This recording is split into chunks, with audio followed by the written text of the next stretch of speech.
world of contemporary art is, for most of us, a rather confusing place. A variety of images and styles can leave us puzzled and uncertain. It has combined the pursuit of autonomy for the artist with clear critique of the traditions. It's characterized by a desire both to shape and reflect a new world.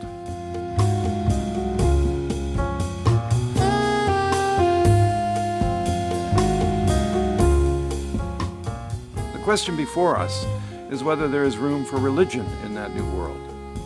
Does Bruce Naumann's neon sign stating, "The true artist helps the world by revealing mystic truth," provide us with a claim worth pursuing? In what follows, we want to explore the question of the relationship between art and religion, not so much to find an answer as to gain some clarity.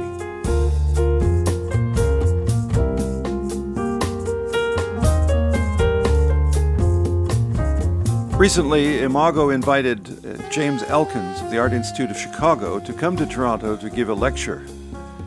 And before that evening lecture, I had the privilege of sitting down with James, and we had a conversation about the important theme of contemporary art and religion. I want to begin, Jim, by asking you about the book that I came across some time ago on the strange place of religion in contemporary art. I think you published that in 2004. Yeah, if you say so. Yeah. Which makes it almost 10 years old, I guess. Almost, yes. Can you say something about how you came to write that work? Yeah, that was since I teach in an art school in Chicago. So the first thing that got me into this was seeing students who were really interested in all kinds of religious themes, and many of them were, as students often are, reacting against their Catholic parents, but there were also students from many different faiths, and trying to work out these ideas in their art, but it was impossible for them to get any good feedback from their instructors, because their instructors were frightened of bringing up these topics.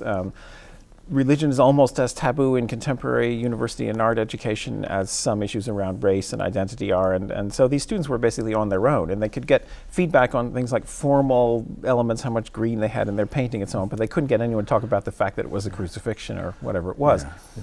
So that was the first thing. And the second thing was looking around at the international art world and noticing that the most successful artists either completely avoid religious themes or try to play their cards really close to their chest, so you really wouldn't know exactly what they were doing.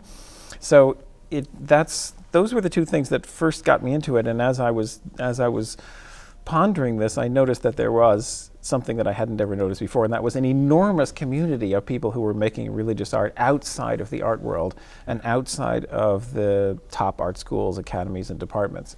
So. Yeah. How was the book received by those? It wasn't received. In the art world, I mean. In the art world, it wasn't received. It was received by a couple people that got 2 or 3 reviews. I got some ideas of what people thought, basically that it was a misguided subject. But I specialize in misguided subjects, and had written. It's not the only thing I've written that's been a little bit, got me on some blacklist. Basically, it seemed to, if I could sort of put words in anonymous people's mouths, it was basically a misguided idea to try to write directly about religion, because what I should be doing, if anything, would be writing about reception of, let's say, overtly Catholic art in the 1980s. In other words, something at a safe historical distance, something that was not practical, something that wasn't immediate, something that wasn't contemporary. What is it, you think, what is it about religion that generates this kind of suspicion or resistance? Or is it religion, or is it more about art history and art criticism that is the issue? Okay. So if we have a couple months to talk about this, I could begin to. There's a very deeply ingrained idea in academia that academics in the arts and humanities, I think, often very sincerely and deeply believe themselves to be, to use a metaphor from the church, ecumenical. They believe that they can then speak to any subject that might come up in any kind of art practices. And that makes it impossible for them to see that they're actually, in practical terms, excluding a number of practices. So that's like a pragmatic answer to your question. Sure. But you could, since you're a philosopher, you could give a deeper answer to that question. Yeah. But that's an institutional, a practical kind of a thing that prevents people from realizing that there is a problem. So it's not as if you can't raise the question, but you can't raise it in such a way that you don't seem like you're misstating it. Your statement really should be, I have a friend, let's call her X. She belongs to church, let's call it Y. Right? That kind of question. I got you. What do you have a comment about what makes a work religious, if indeed that's the way to talk about it? I have a version of this talk I'm giving tonight, which is not the one I'm giving tonight.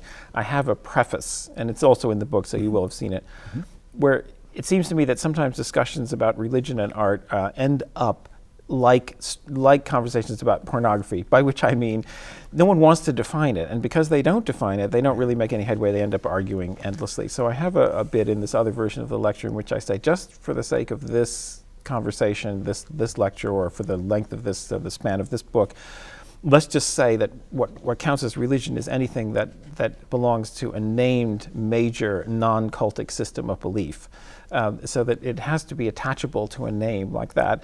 And anything else, any NRM, New Religious Movement, any kind of thing like that, and any sort of semi-private belief system, I call it spirituality, only for pragmatic purposes, and only just to get the conversation started. Because otherwise, and this happened to me just this morning at breakfast, by the way, talking to a person, an artist, otherwise people are very likely to say, of course I'm deeply spiritual, I completely understand your problem, and in fact it would be hard to find someone who would want to say, I'm really not spiritual, I'm really a superficial kind of a person.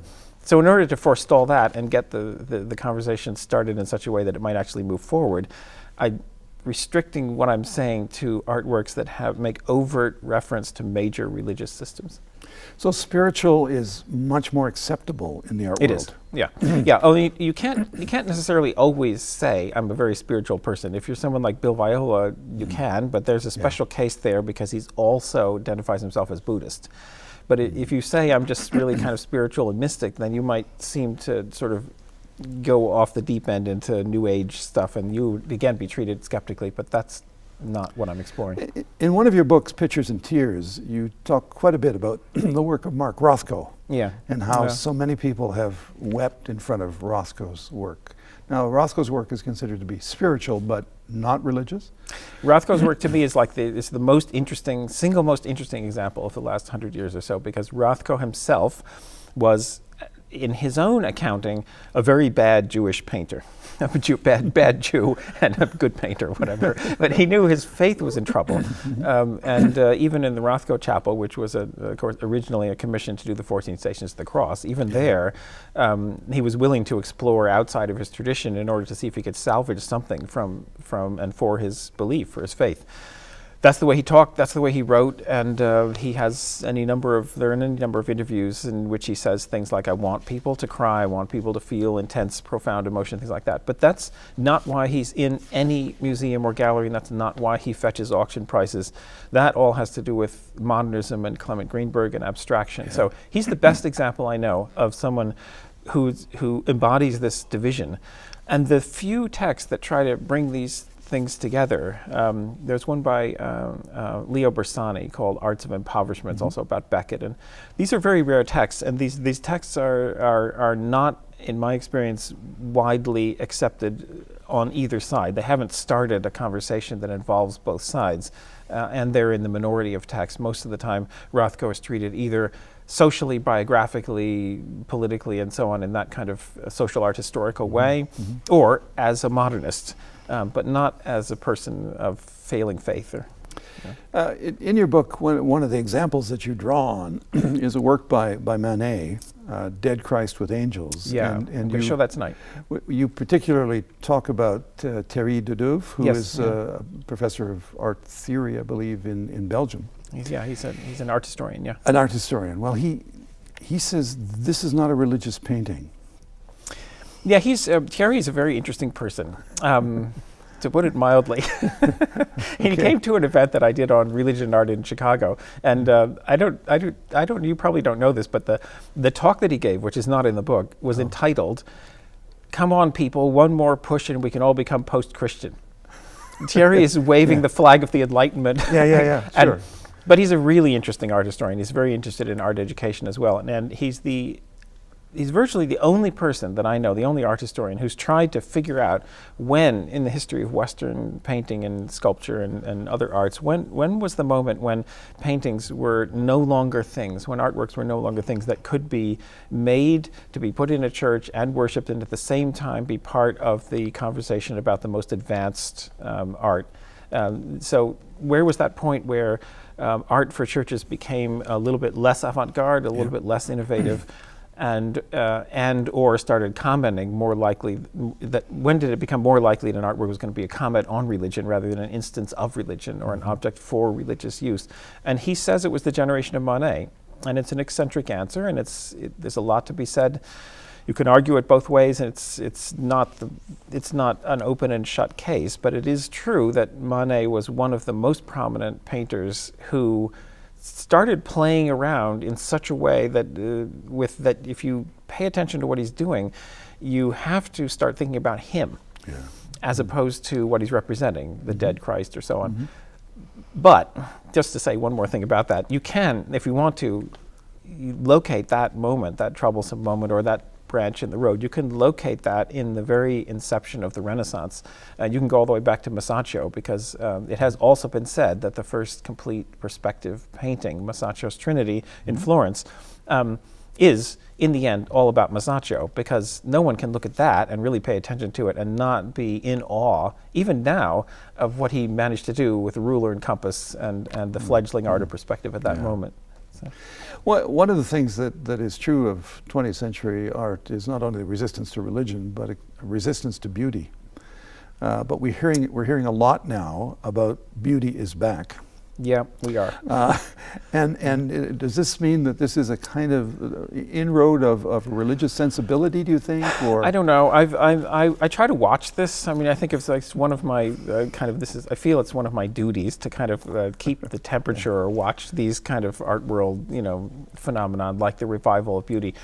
I think I made a list somewhere. I think it's 12 or 13 or 14 different revivals of beauty for different reasons. By people who not necessarily reading one another's works. So it's a large aggregate phenomenon, these revivals of beauty. And some of them could be open to religious, to a reopening of the conversation on religion and art, and others are what I like to call crypto-conservative. Their promoters like to claim that they're just restoring some values, but actually they're looking way back to a period before modernism ruined things in order to restore some better kind of beauty. So I can't generalize about them all, and some of them are forward-looking. Some of them so forward-looking that they're almost incomprehensible to people who want to use art as a religious or moral base. Like, for example, Dave Hickey likes Robert Mapplethorpe's X-rated photographs as beautiful objects. So there are outliers in that, but as in general, it seems to me that some of those can help to open that door. And the other thing that I think is opening that door is affect theory, which I think is also, it's in the air in the art world. It's a lot of people's favorite flavor of the month for art theory. And I have another list of affect theory people. It's maybe 10 or so long, and that includes scientists and neuroscientists, and as well as people who don't go anywhere near science. So it's quite varied as well. But to generalize about affect theory, it's an attempt on a number of people's part to bring back in feeling into conversations about art. So were you after that way. somewhat in Pictures and Tears? Yeah, except that was before affect theory had a name. But you were after the same kind of thing. I think I was, yeah. Yeah, I think even within Christian communities, if I may just say about beauty, that the jury's still out. And one of the great dangers, particularly in religious settings, but not just there, is that beauty slips into sentimentality and becomes quite problematic, I think. And not all within the Christian community are going to be champions of beauty, but there are many who are. I'm very interested in that beauty sentimentality thing, and that's also in my talk for tonight, because I've observed it's an object of concern among some people in religious communities that they perceive that they're perceived that way. They think that people from outside their communities will look at Christian communities and say those people are too sentimental. So that's problematic as a matter of perception. But most of these revivals of beauty that don't take place in religious contexts don't have much to do with sentimentality. What they have to do with is a revival. The usual thing is to revive beauty as something other than the cold intellectualism of postmodernism and other than the macho kind of preening interest in the sublime and the grand and all the rest of that Pollock brought in. So it's something other than modernist machismo. In a conversation we had, you were noting how that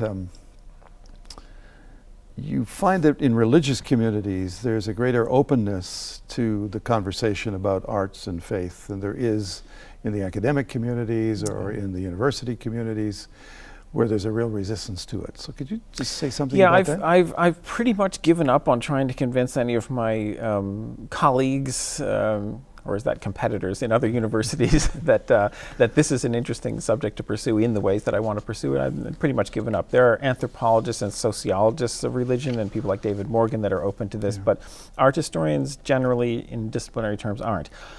To me, the best way forward on this issue is to change the venues, the context, the institutions, the people who have these conversations. In other words, to get them out of either the Biennale Art World circuit or the University Department of Art History conference, venue kind of setting. So I've been very interested and very lucky to have had a number of different experiences in Christian institutions, all in North America so far, but still invitations that have followed on from this book. And what's so interesting about this to me and so promising, I think, is that when you get outside those two contexts, the art world or the university, when you're in a kind of a third space, you might say, the conversation is different in kind, not just in tenor or in the degree of specialization or so on. One of the things that always happens to me sooner or later is that people will ask about my faith. So I can do a brief summary of that, and I do this, and so I'm basically a very badly lapsed Jewish boy. That's my story in one, whatever. I haven't been to temple since whatever. It's very badly lapsed. Anyway, the point of that kind of thing in those contexts is not what faith I might have or what faith I might have at the moment. The point is that I know what belief is. I know what faith is. I have experienced it, and that makes a huge difference. It's a crucial thing in certain settings when the person that I'm talking to cares a lot about art, but cares more about their faith. So as opposed to a university setting where they care a lot about art and may not have any faith that they want to talk about at all, or in an art setting where they care a lot about art and they might realize that it's imprudent to talk about their faith. But in these settings, in these Christian colleges and universities especially, the conversation becomes much more human. It's much broader. You don't have to start from a kind of falsely circumscribed field in which you're just talking about your art. And to me, one of the moment that really changed my mind, my thinking about this, was at Biola, Bible Institute of Los Angeles. And there's a guy there who I'm going to talk about in my lectures tonight, a really lovely guy named Jonathan Anderson. And he opened a conference there by asking, sort of himself, but to everyone at the conference, can your calling for art be as strong as your calling for God? Well, no, not as strong, but on the other hand, you don't want it to be just a hobby. You don't want to have your faith way up there, and then your professional life, your hobby, your avocation or something is way down there. What he wanted was sort of to ask, how close can these two get? Can I have a vocation in that sense? Can I have a calling for art which has a strength which is approaching or at least compatible with my faith? And that's kind of question would never happen in a university. I mean, and if a person was a senior professor and had tenure, they could say it if they wanted to not be invited to any more, dinners and lunches with their colleagues. But basically, no, you wouldn't do that, because it would seem like you had made and you had misunderstood the whole idea of your academic discipline. You had misunderstood it, is what that would seem like, because your own background is meant to be strictly separable from all the rest of that. Whereas for the people that I've met in the Christian institutions, things are much more interwoven. Yes. And the anxiety is of a different order. The anxiety isn't, can I be in the art department in Biola and actually get into the Venice Biennale, and how do I do it?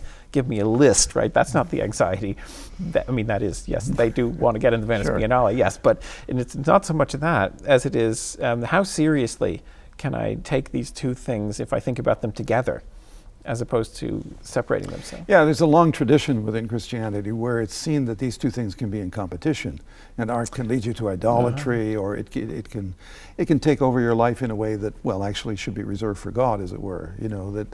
And so there's a lot of angst around that, feeling that these two things are competing with one another, rather than there's a kind of compatibility between the two of them, and they can live at peace. I have noticed in some of these institutions that the certain number of people in the art department have opened this question for themselves in ways that people in the rest of the university haven't. And the Biola is a good example of that, because they only have one or two pieces of art on their campus outside of the buildings. And they were done by, or at least one of them was done by one of the conservative members of the art department, and it's an enormous mural of Jesus. Mm-hmm. But for a number, maybe even the majority of the people in that art department, this question is alive. Whereas so it was hinted to me that there for a certain number of people elsewhere in Biola, the question is, as you say, maybe not a safe one to be continuously asking oneself. That really should actually think of them as these two domains of life as potentially separate. Yeah. So. Yeah. Would you say that the discourse of art history and art criticism has a kind of limiting effect then in terms of matters of religion? Absolutely. Structurally. So I don't actually, it's impossible to talk about this subject without insulting someone, but it's actually, I don't mean to insult any art historian when I say it's structurally impossible for them to deal with this, because the art history is a discipline of history. That means of other people's beliefs. So at the very ground level, at the foundation of the discipline, as an historical discipline, is not supposed to have anything to do with the historian's own beliefs or interests. You're not supposed to, there's one art historian I like who said, what's the difference between, he asked himself, what's the difference between my life as a critic of contemporary art and my life as an historian of, say, 19th century art? And he said, the difference is that when I'm looking at something back in history, I don't, quote, care how it came out. So if I start studying Rubens and it turns out that I hate Rubens, that's all right. Or it turns out he was bad, that's all right. And this is the way it is in art history in relation to the beliefs of the historian. Yeah, I think that's certainly true. So the discourse, if I may say, allows speaking about art in religious settings. That's okay. What it's not able to do is to speak about the religious dimensions of art. If indeed there are such things, sure, right? Yeah. Of course, they may say, well, there aren't such things, but those who might want to say unless it was someone else's reaction. So and when I went to the Rothko Chapel in Houston, it was a legitimate art historical thing of me to do, to read the visitors' books, because then I was looking at other people's reactions. And so I didn't make a good art historical essay out of it because I was after something else. But I could have done a sociological, social art historical study of that, because that would have been other people's beliefs. But if I was minding that in order to claim that Rothko was actually religious and that we need to think of him that way, we being historians and all our readers, that would be wrong. There do seem to be signs of change. I mean, there's a whole lot more going on in religious settings, Catholic settings, Protestant ones, conservative Protestant ones, more mainline Protestant ones as well. There's a host of books that have been coming out over the last 20 years or so. Theological aesthetics is a big field. There just seems to be a lot happening here, and it's, well, a kind of return of religion, as some of the continental philosophers talk about. And God is back, as some others talk about in terms of our culture. But do I understand correctly that maybe the art world is a little slow to catch on to this, or that they don't have an entry point for it? I mean, parts of the art world are, and this is no longer just a closed door, but art history as a named discipline would be much, much slower to reform itself, if it ever could, actually, than, quote unquote, the art world. So I happen to think that the art world is an enormous mess, a completely irrecoverably chaotic, ambiguous, and multi-layered kind of a mess, and everyone speaks past each other. And the way these things get solved is not by people reading books and thinking and then talking and then moving on. They get solved by forgetting things.